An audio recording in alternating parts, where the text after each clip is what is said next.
महाभारत हिंदुओं का ही नहीं समस्त मानव जाति का ग्रंथ है और प्रत्येक मनुष्य को इसे पढ़ना चाहिए। आज के इस वीडियो में हम आपको महाभारत का एक ऐसा प्रसंग बताएंगे जिससे आज का मनुष्य बहुत कुछ सीख सकता है। बात उस समय की है जब पांडवों को वनवास हो गया था। वनवास जाने से पहले पांडव ने भगवान श्री कृष्ण से पूछा था, हे श्री कृष्ण, अभी यह द्वापर का अंतकाल चल रहा है, आप हमें बताएं कि आने वाले कलयुग की चाल या गति कैसी होगी। श्री कृष्ण कहते हैं, मैं तुम्हें इसका सीधा सा उत्तर तो नहीं दे सकता, लेकिन तुम पांचों भाई वन में जाओ और जो कुछ भी दिखे वह आकर मुझे बताना। मैं तुम्हें उसका कलयुग में प्रभाव बताऊंगा। उसके बाद पांचों भाई वन में चले गए। वन में उन्होंने जो कुछ भी देखा उसे देखकर अचंभित रह गए। तो आखिर उन्होंने वन में क्या देखा और श्री कृष्ण ने क्या उत्तर दिया? दोस्तों, अगर आप सच में भगवान श्री कृष्ण के भक्त हैं तो वीडियो को एक लाइक कर दीजिए एवं कमेंट में एक बार लिख दीजिए, जय श्री कृष्ण। सबसे पहले युधिष्ठिर ने उत्तर दिया, हे वासुदेव, मैंने तो पहली बार 2 सूंड वाला हाथी देखा। यह मेरे लिए तो बहुत आश्चर्यजनक था। इसके जवाब में श्री कृष्ण कहते हैं कि कलयुग में ऐसे लोगों का ही राज होगा जो दोनों ओर से शोषण करेंगे, बोलेंगे कुछ और, करेंगे कुछ और ही, मन में कुछ और होगा और कर्म कुछ और ही होगा। ऐसे ही लोगों का कलयुग में राज होगा। तुम कलयुग आने से पहले तक राज कर लो। युधिष्ठिर के बाद अर्जुन ने कहा कि मैंने जो देखा वह तो इससे भी ज्यादा आश्चर्यजनक था। मैंने देखा कि एक पक्षी के पंखों पर वेद लिखे हुए हैं, लेकिन वह पक्षी मुर्दे का मांस खा रहा था।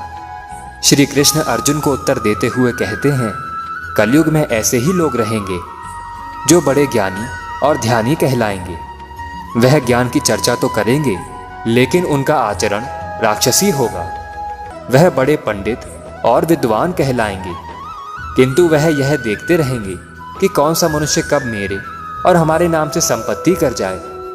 अर्जुन के सवाल के जवाब के बाद भीम अपना अनुभव सुनाते हुए कहते हैं कि एक गाय अपने बछड़े को इतना चाटती है कि वह बछड़ा खून से लहूलुहान हो जाता है। तब श्री कृष्ण कहते हैं कि कलयुग का मनुष्य शिशुपाल हो जाएगा। कलयुग में माँ की अपने बच्चे के लिए ममता इतनी ज्यादा बढ़ जाएगी कि उन्हें अपने विकास का अवसर ही नहीं मिलेगा। मोह माया में ही घर बर्बाद हो जाएंगे। भीम के बाद सहदेव ने पूछा, हे श्री कृष्ण, मैंने देखा कि 5-7 बड़े कुएं के बीच एक गहरा कुआं बिल्कुल खाली है, जबकि ऐसा संभव नहीं हो सकता। फिर श्री कृष्ण उत्तर देते हैं, कलयुग में लोग लड़के लड़की के विवाह में, मकान के उत्सवों में, छोटे बड़े उत्सवों में लाखों रुपए खर्च कर देंगे, परंतु पड़ोस में यदि कोई भूखा प्यासा मर रहा होगा तो यह नहीं देखेंगे कि उसका पेट भरा है या नहीं भरा है। उनका अपना ही सगा भूख से मर जाएगा और वह देखते रह जाएंगे। कहने का तात्पर्य यह है कि कलयुग में अन्न भंडार तो होंगे, परंतु लोग भूख से मर जाएंगे।